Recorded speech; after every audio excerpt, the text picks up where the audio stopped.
Hello everyone! In this virtual lab, we're going to investigate the conservation of momentum.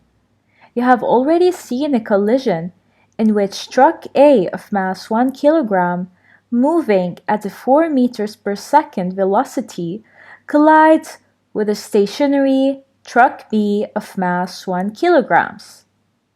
Now let's click Momentum to calculate their momentum before collision.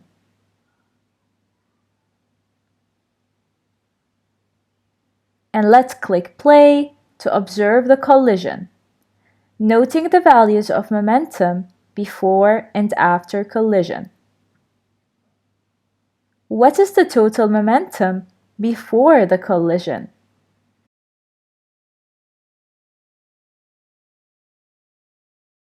Yes, the momentum before collision equals to the momentum of truck A plus truck B, which is equals to 4 plus 0 equals to 4 kilograms meter per second. And what is the total momentum after collision?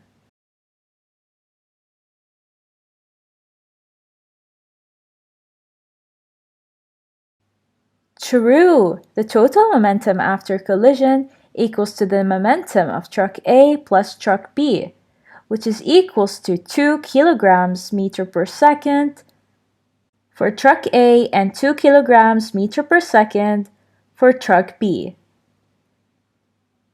You will notice that the total momentum after collision is the same to the total momentum before collision, so momentum is conserved. This is an example of the principle of conservation of momentum. Actually, momentum is always conserved in this type of collision. This conservation of momentum can be represented graphically. Let's repeat the situation.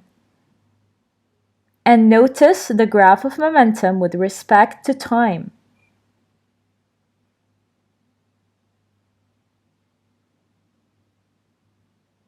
How does the graph show that momentum is conserved?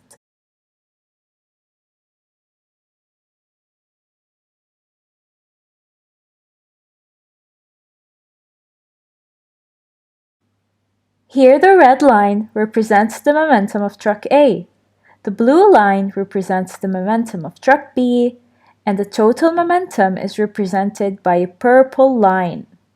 The graph of the total momentum is always a straight horizontal line, showing that it is constant, and this assures that momentum is conserved.